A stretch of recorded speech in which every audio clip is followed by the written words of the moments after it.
masuk ke gerakan basic yoga, kenapa sebenarnya saling berkesinambungan antara postur tubuh dengan gerakan yoga. Kenapa? Karena di gerakan-gerakan yoga pun itu bisa memperbaiki postur tubuh ibu hamil. Misalnya udah biasa postur tubuhnya sulit untuk karena udah kebiasaan tuh ya yang sebelumnya yang kurang tepat, nah bisa diperbaiki dengan gerakan-gerakan yoga juga Bu.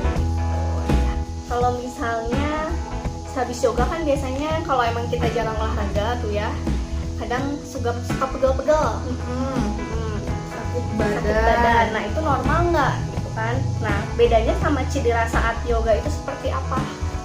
Nah kalau misalnya ada dua rasa sakit. Jadi yang kita bedain itu bad pain sama good pain. Kalau bad pain itu jadi yang tadi disebut cedera ketika melakukan gerakan olahraga atau di sini kita gerakan yoganya. Jadi kalau cedera itu ketika waktu melakukan gerakan yoga dia langsung kerasa sakit. Misalnya tangannya numpuk langsung kerasa sakit. Nah itu yang dinamakan cedera. Tapi kalau good pain dia ketika olahraga dia malah langsung terasa sakit. Tapi biasanya kalau misalnya olahraga pagi dia besoknya baru kerasa sakit atau nanti malam baru kerasa pegel-pegel. Itu aja sih bedanya. Gitu. Terus next ada nggak gerakan khusus untuk mengurangi sakit di bagian otot panggul dan juga panggul? Tentunya ada beberapa gerakan yang bisa mengurangi. Sebenarnya sih kalau yoga itu semuanya untuk mengurangi rasa ketidaknyamanan tersebut ya rata-rata. Tapi kalau misalnya Bunda di rumah bisa ketemu fasilitator, bisa coba untuk mengurangi rasa nggak nyaman di panggul atau di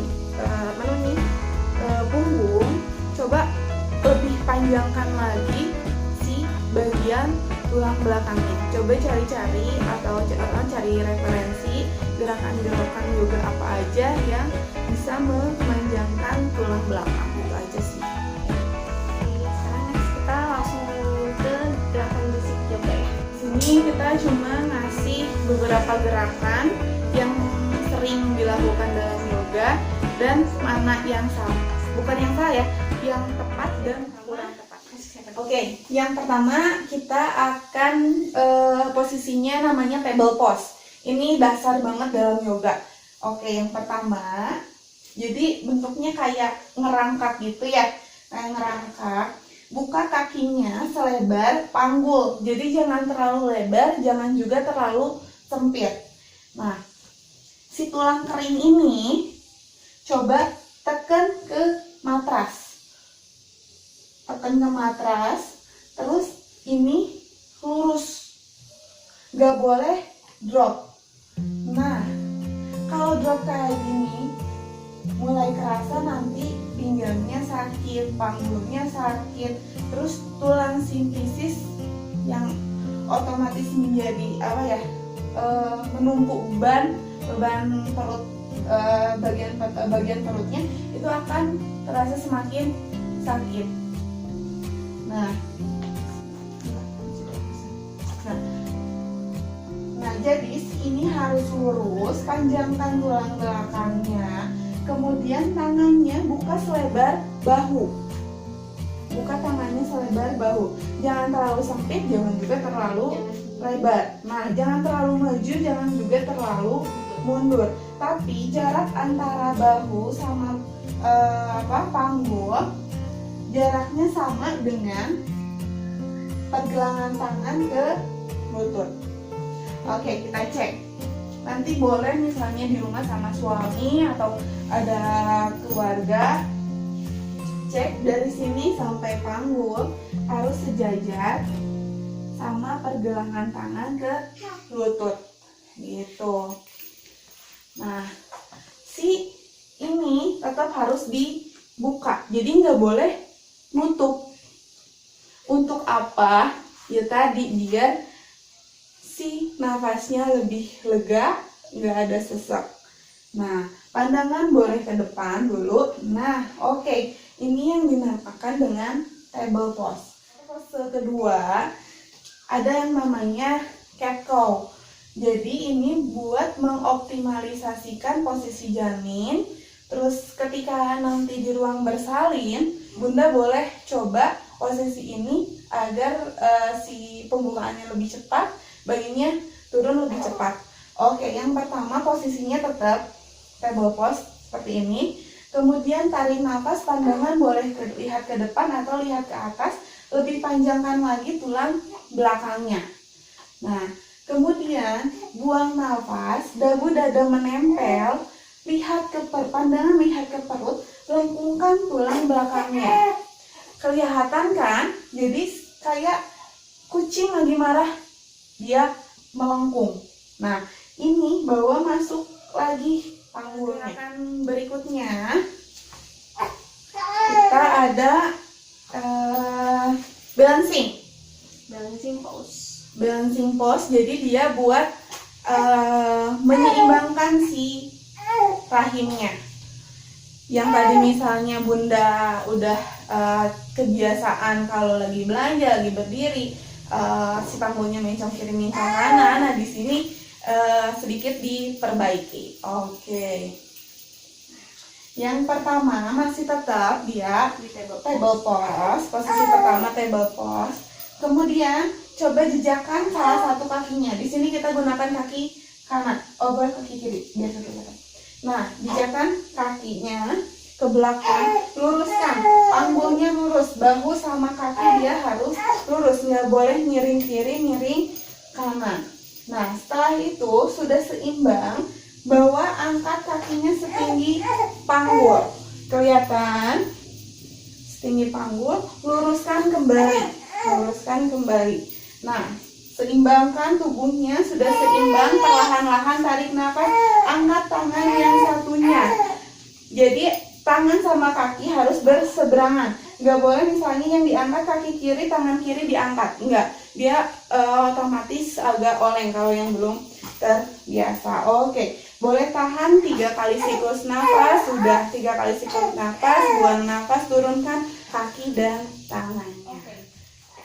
Kalau buat ado muka di sini posisinya masih table pose, tapi buka kakinya lebih lebar lagi. Kalau Bunda pakai matras, dia buka kaki selebar matras. Oke, masih kedua kakinya seperti ini. Kemudian jangan lupa jari-jari tangannya dia dibuka lebar buat makan ke matras. Kemudian jejakkan kedua kakinya ke belakang. Oke, udah jejakkan. Perlahan-lahan tarik nafas, angkat bokongnya ke atas. Nah, kelihatan ya Bunda? Nah, ini si tumit boleh jinjit kalau yang belum terbiasa. Boleh jinjit. Nah, ini harus lurus. Nah, jadi dia ngebentuk segitiga. Kalau yang udah terbiasa, angkat bokongnya lebih tinggi lagi, tulang belakangnya lebih panjang lagi. Ini tetap dibuka, jadi nggak mengkerut. Oke, bisa tahan di sini 3 siklus nafas. Yang kelima kita ada child pose. Jadi ini posisi yang paling enak, posisi yang paling nyaman, yang rata-rata ibu hamil itu paling suka gerakan ini. Oke, masih tadi buka kakinya selebar matras. Kemudian jempol kakinya digabung. Nah, oke. Perlahan-lahan bawa bokongnya turun, simpan di atas tumit. Kemudian panjangkan tangannya, panjangkan tulang belakangnya. Nah, ini sudah seperti ini. Jadi kalau misalnya kepala Bunda nggak nyampe, boleh diganjel pakai balok atau buku atau bantal. Oke. Nah, usahakan si bokong dia gak boleh ngangkat dari tumit. Misalnya mampunya cuma segini, udah stop di sini pakai balok. Nah, gitu. Ini boleh lebih lama, boleh 5 menit, boleh 3 menit, senyamannya Bunda. Biasanya untuk optimalisasi posisi jarinya juga. Oke, satu gerakan lagi. Kita sebut ini tripod. Kita berdiri buka dadanya, pandangan lurus ke depan. Luruskan dari bahu sampai kaki. Tekan jari-jari kaki ke matras. Tekan jari-jari kaki ke matras. Tempurung lutut otot pahanya jangan lupa dikencangkan. Kalau misalnya nanti kelihatan kok kalau yang nggak kencang dia lembek si pahanya itu. Terus kalau dikencangkan dia naik, otomatis si otot-ototnya agak ke bawah, naik ke atas. Nah, buka dadanya, pandangan lurus ke depan. Yang pertama, jadi jangan yang pertama si tumit boleh kita sekarang gunakan dulu kaki kanan. Tumit kaki kanan simpan di pergelangan kaki kiri. Nah, buka kakinya, seimbangkan panggulnya. Jangan sampai jadi kayak gini. Nah, ini yang salah. Luruskan. Kalau misalnya kakinya nggak bisa ngebuka terlalu lebar, boleh segini dulu. Enggak, jangan terlalu memaksakan. Udah kayak gini, perlahan-lahan si kaki ini pindah ke betis. Buka kakinya lebar. Nah, udah ke betis. Kalau masih bisa, masih seimbang tubuhnya, bawa naik lagi ke paha. Buka lebar kakinya, seimbangkan. Nah, udah di sini, tarik nafas, angkat. Oke, tahan 3 siklus nafas. Oke, kalau misalnya udah cukup, buang nafas, turunkan tangan dan kakinya. Gitu. Tapi ingat, di sini nggak boleh, kalau misalnya Bunda nggak kuat di paha, nggak boleh di lutut. Nggak boleh. Kalau misalnya nggak kuat di paha, mending turun lagi ke betis. Oke. Nah, Satu lagi. oh. Oke, kita ada request satu gerakan lagi katanya. Nanti misalnya tripos kita lakukan berarti ke dua kakinya. Kalau misalnya belum bisa seimbang, boleh bantuan pakai tembok. Jadi boleh nempel ke tembok, pegang ke tembok, baru lakukan gerakan triposnya. Oke. Dan satu gerakan sana satu. Oke, jadi masih berdiri lurus, pandangan lurus ke depan, tempurung otot pahanya dikencangkan. Nah, ini coba Bunda langkahkan kakinya. Oke, saya gunakan kaki kiri dulu biar kelihatan. Langkahkan kaki kirinya sejauh yang Bunda udah bisa. Nah, oke. Nah, tapi ingat, si panggul nggak boleh jadi miring. Nah, oke. Si panggul nggak boleh jadi miring ke sana. Harus tetap lurus.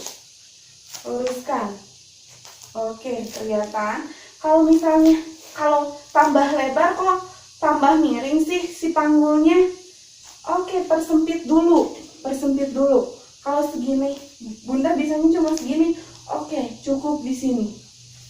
Oke, kalau misalnya masih bisa lebar. Oke, perlebar lagi.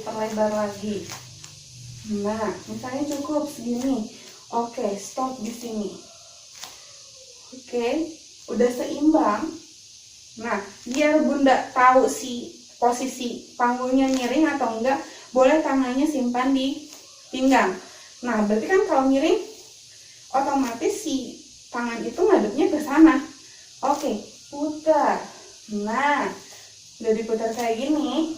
Tarik nafas, angkat tangannya ke atas. Luruskan dulu, panjangkan dulu tulang belakangnya biar nggak sakit. Oke, udah kayak gini. Buang nafas, tekuk lutut kaki yang ada di depan. Lutut sejajar. Nah, ingat, yang kelihatan itu, kalau Bunda lihat ke bawah, yang kelihatan itu cuma jari-jari kakinya.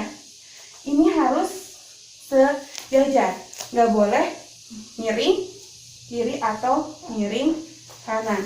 Nah, ini harus sejajar. Usahakan ini ngebentuk 90 derajat. Oke. Tapi misalnya kalau belum bisa, boleh mundur, minyak sedikit. Set. Udah cukup dulu sampai sini. Jangan kalau walaupun ini lebarnya sempit, ini tetap yang kelihatan cuma jari-jari kakinya. Ini tetap lurus. Abaikan dulu ini yang 90 derajat.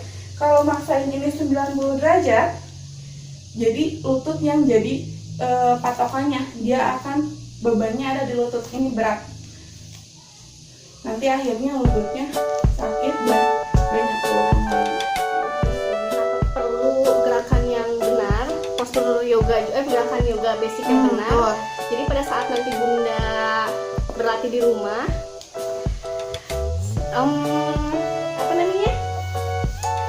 dengan misalnya lihat di YouTube atau lihat di mana misalnya di videonya, jadi udah tahu gerakan yang benarnya seperti apa untuk mengurangi cedera itu. Jadi niat kita mau sehat, kalau misalnya gerakannya salah juga kan khawatir malah jadi nggak nyaman gitu kitanya. Ya. Nah terus ini ada pertanyaan, sebenarnya yoga itu bagusnya dilakukan kapan sih? Bagusnya kalau yang emang udah terbiasa sebelum hamil dia melakukan olahraga, biasanya dari 16 minggu udah bisa, atau dari awal kehamilan tapi gerakan-gerakan yang ringan aja. Tapi misalnya kalau sebelum hamil dia jarang, nah biasanya di usia 20 minggu baru boleh yoga. Nah ada nggak sih yang nggak boleh ikut yoga? Ada yang dia placenta previa-totalis. Jadi placenta previa-totalis itu yang placentanya ada di bawah pas dia lahir banget. Nah itu nggak boleh. Biasanya dari awal-awal kehamilan juga dia udah ada keluhan-keluhan ngeflek lah atau perdarahan. Nah itu nggak boleh. Dan yang punya riwayat keguguran, nah punya riwayat keguguran dan pas hamil yang ini dia dari awal udah banyak banget keluhan, udah banyak banget bukannya sering banget ngeflek, nah itu nggak boleh, sebaiknya diistirahatkan gitu. Oh satu lagi, yang punya hipertensi itu nggak boleh. Jadi intinya pun kalau misalnya tidak nyaman yang kita rasakan selama hamil sebenarnya normal, cuman masih bisa diminimalisir ketidaknyamanannya gitu. Nah apapun yang kita rasakan itu berarti otomatis itu tubuh tuh memberikan alarm. Misalnya kita mual, muntah, oh itu alarm kalau misalnya kita harus lebih memperbaiki pola nutrisi kita gitu. Nah kalau misalnya sakit punggung, sakit pinggang, oh itu alarm ternyata mungkin ada yang kurang tepat si posisi tubuhnya gitu, ada yang ya seperti itu ya kurang lebih. Jadi di masa pandemi COVID ini misalkan tetap ibu hamil tetap berpikiran positif, hindari berita-berita atau baca media-media tentang yang negatif-negatif. Penuhi nutrisi penting banget. Dan jangan lupa olahraga. Alhamdulillah ya untuk kelas online ini pertama kali udah beres.